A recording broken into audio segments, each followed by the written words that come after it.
Good morning. Thank you very much for this interview. My name is Andrés Moreno from Potenciar International, LLC, and right now we are here with the main representatives of JEM Engineering, right?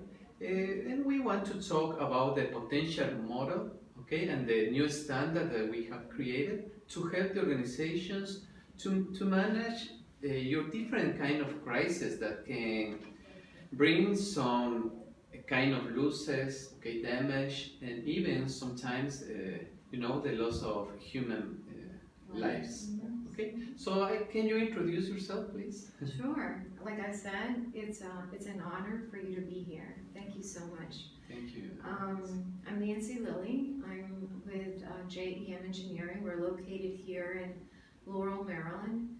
We're an antenna design firm.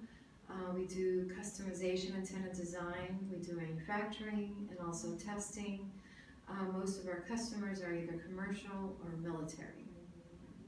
My name is Jesus Morales, and I'm the quality engineer at JEM Engineering. And we are so glad to have you here and for all the knowledge that you have showed us and with the potential model. And so thank you. Thank you both. Yeah, basically I want to make you some questions regarding to this model, right? And how can it helps you to improve your organization, right? So do you have any management system here right now in place? Yes, we do. We have the quality management system under ISO, the ISO requirements with the 9001 2015 standard. Yep. Okay, thank you. This is a certified organization, this right? This is a certified, ISO certified. Business. Okay, perfect. Thank you very much. We have developed some material right now that originally it has the copyright in Ecuador. Right now we have the copyright here in the United States, okay? But basically the idea is how to handle the different types of crises that can help in their organizations, okay? And sometimes they bring a lot of loss, right? A lot of losses. Okay, so right now, what do you know about this potential model and the new standard? Okay, and which benefits do you see right now for this model? Well, the first conversation that you and I had, Andres, was back in April of this year, 2019. And through the meeting that we were having, which was an introduction to the standard, to the model, I was going through some crisis on the side, which was the one on remote access. It came to my attention that we were actually abusing that, and we were able to use the standard, use the model, go through all the phases with you, and you showed us a way of seeing that situation, looking at the signs, looking at the crisis. And before it got into that destructive phase, we were able to come up with some preventive actions and some other corrective actions. So as of today, remote access is something that now has been included in the employee handbook because that was one of the corrective actions. There's been training offered to the employees. From the IT standpoint, there's been controls implemented. It's part of the onboarding when I have a new employee, explaining to them what remote access was and what remote access rights, because it's a right. It's a privilege. It's not a right. And all that was based on using this model. This new model. Yes. Like Nancy said initially, after the conversations regarding the some situations that we were facing and our interest in getting more information about the potential model. So that is what brought us to where we are now. And learning more about the potential model and their phases, and walking these typologies of risk, that we have been walking through with examples, and being able to see the benefits of it. Okay, right, thank you. Right now, the new standards, they talk about the risk prevention as well, right? But in this model, we consider other elements, right? Because as a result from different research and investigations, right? We have seen that the concept of risk is not enough. Okay, that we need to consider other elements like the stages in the time, okay, to avoid that the different kind of crisis that could be little, smaller, right, medium, or biggest crisis show their destructive stage. That is the principle of the model, right? So what do you think about that? Well, I personally think that ISO right now gives me a great baseline, but the potential model is more of the big umbrella. And I say the big umbrella because it's sort of like a big umbrella of protection for us right now. The model provides us tools to be able to look at the risk in a different way. To look at, it's not about risk management, it's more about how to look at risk in time, from even before the risk shows up.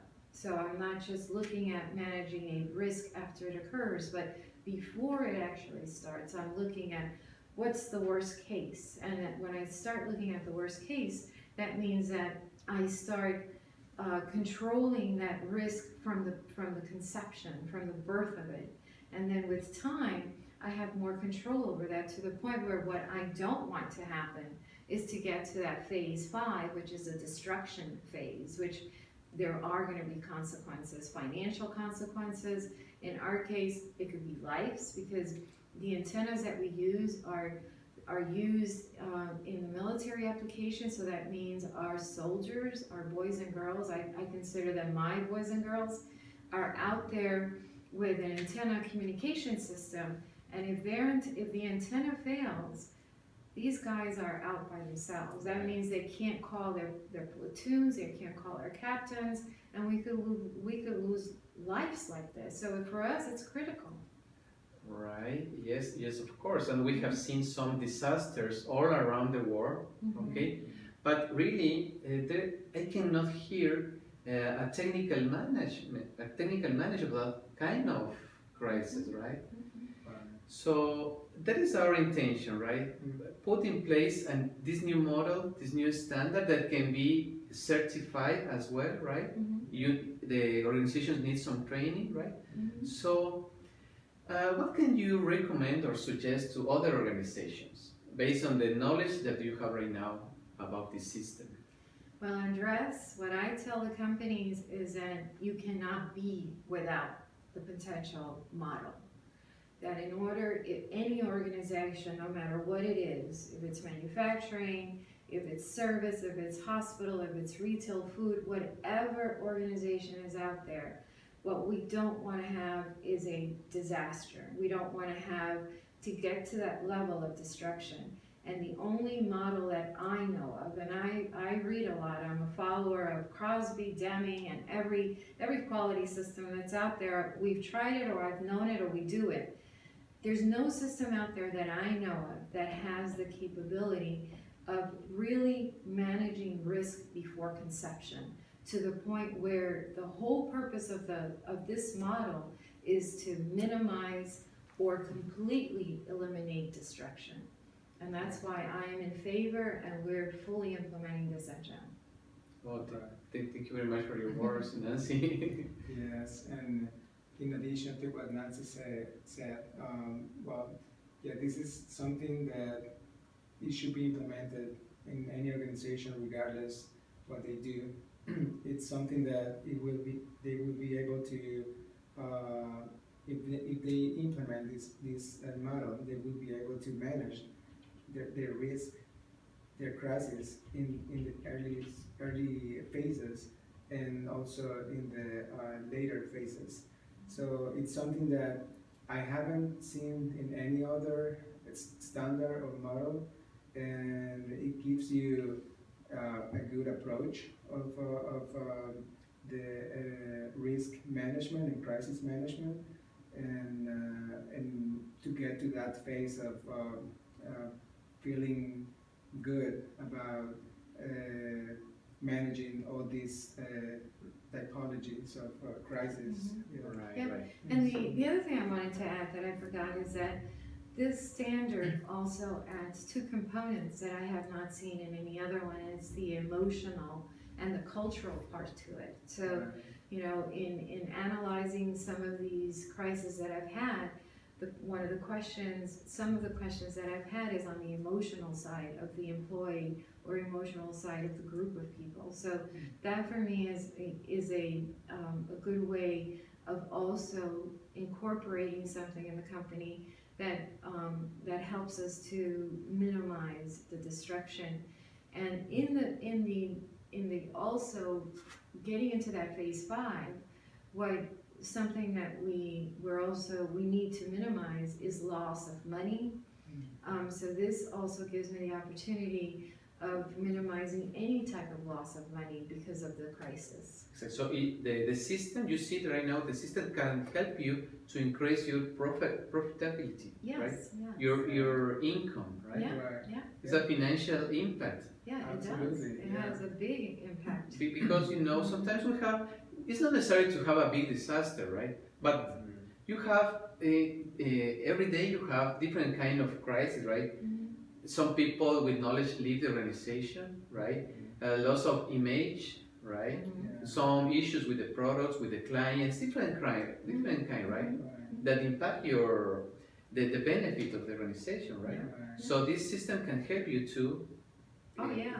Yeah, absolutely. And there are some crises that are obvious and other less obvious. Right. And then we're not managing those. We just assume that we're going to have a loss. And now with this model, we can manage this type of crisis, and then we can quantify that, and we can do something to revert that. All right. Yeah. Okay, perfect. Thank you very much for your time. Thank you. For me, it's an honor that you know this model. And as I said, it's pretty new right now. And our objective is to share this knowledge, right? To share these experiences with the clients in the future, right? Right. Just tell us what to do. We'll help you with anything that you ask us. Thank you Right. very much.